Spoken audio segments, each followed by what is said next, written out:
Hi guys, I'm Dr. Kiana from Indara Naturals, and in today's video, we're going to be talking about our edges. So if you guys enjoy the video and find it helpful, please give it a thumbs up.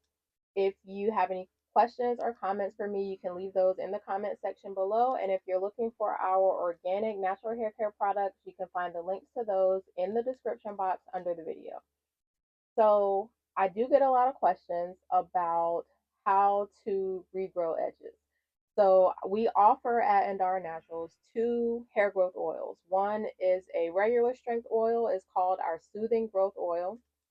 That one is for dry scalp and people who are looking for faster hair growth. And then we have our extra strength hair growth oil, which is for people who have damage, thinning, or severe hair loss. Um, so usually when customers are purchasing either of those products, they're sending me messages asking, what they need to do to keep their edges from thinning, how they can regrow their edges quickly, so on and so forth. So the first thing is you need to act quickly, right? So as soon as you start to see breakage around your edges, because breakage is going to come first and then the thinning. Once the breakage has gotten to a point where it's really taking out your hair, then you're going to see the thinning. But breakage usually is what you're going to see first. So when you first start seeing breakage around your edges, you need to act fast. You need to go ahead and start doing the things to modify your hair care regimen, baby those edges, protect your hair, and make sure that the problem doesn't get any worse. When you start to see thinning, same thing. If you miss the breakage step and now you're seeing thinning, that's the time to act. Okay, you don't want to wait until you have severe hair loss, bald spots, etc., before you start trying to seek treatment.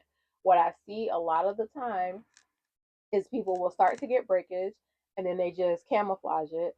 Then they start to get thinning and they continue to camouflage it. And then they start to get a little bit of hair loss and they continue to camouflage it. And then it gets to the point where they can't cover it up anymore. And then they start looking for a solution.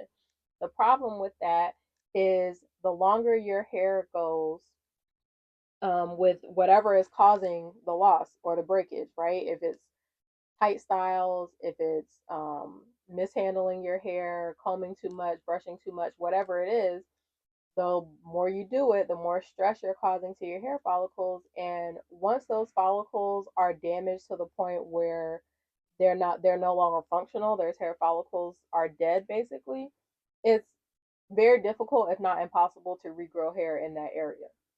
Especially if you get to the point where you have scarring, you have alopecia, um, then it may not be possible to regrow hair in their area without some kind of like surgical intervention or hair transplant, something like that. So if you want to tackle the problem while these growth oils and whatever treatments your dermatologist can give you, you want to start the process while those hair follicles are still viable, still able to regrow hair. And then yes, the hair growth oil does work.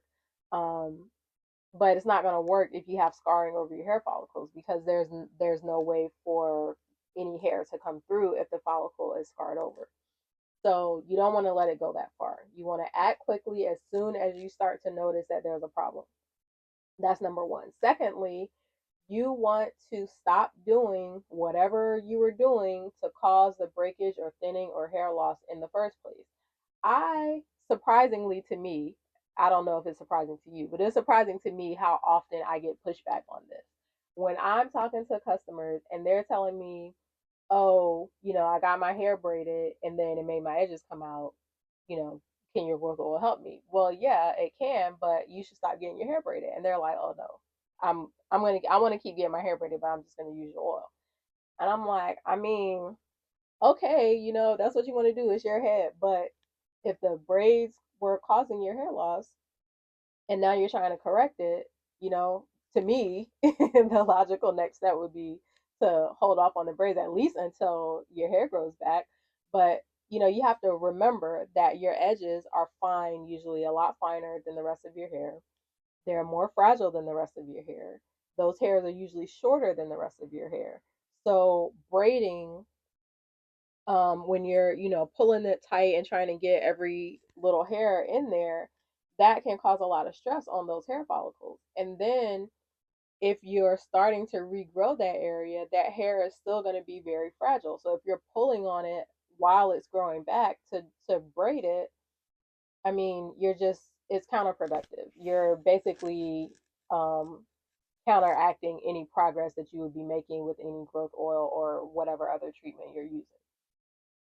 So, if it's wigs, glue, braids, buns, ponytails, whatever it is that you're doing that's stressing out your edges, you have to stop doing that. Or else, I mean, I could give you the strongest growth oil in the world, but if the hair is growing in and then you're taking it right back out just as fast, you're not really going to make any progress.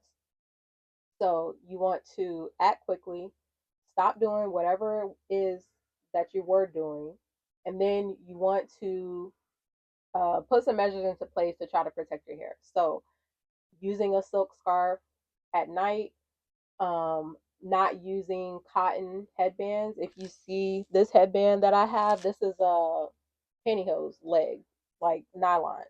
So this is a lot um, less harsh on your hair than cotton. Cotton kind of, it can be rough and it can pull the moisture out of your hair. So I always use these. I just buy, a pack of pantyhose, stockings, whatever you want to call them. I cut the legs off. I cut them to fit, and then you can get them in different colors or whatever. I usually have like a black one or a brown one, but that's what I use when I want to pull my hair back. I don't ever use a cotton headband or like the headbands with the little teeth that you kind of push into your hair. Those teeth can snag and pull your edges out when you take them off. So silk scarf, nylon headbands, um, gentle combing and brushing, not pulling too tightly when you're putting your hair into a bun or a ponytail, um, leaving some of your edges out, not like hair, leave out, but just not trying to get all of your fine baby hairs into your braids when you're getting your hair braided.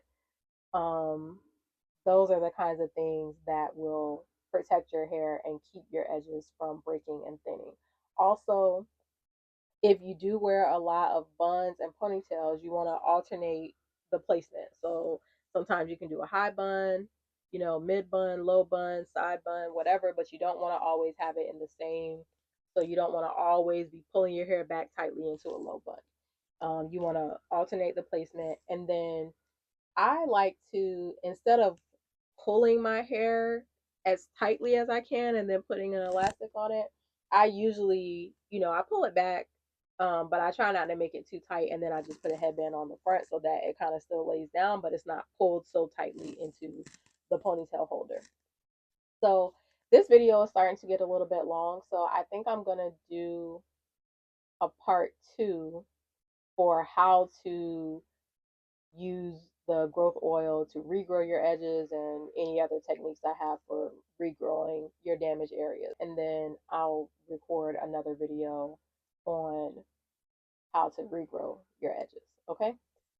So if you guys enjoyed this video, please give it a thumbs up. If you're not subscribed, please subscribe. And if you want to get in contact with me, you can leave comments below. I do respond to those, or you can email me at contact@indaranaturals.com, and I will see you guys in the next video.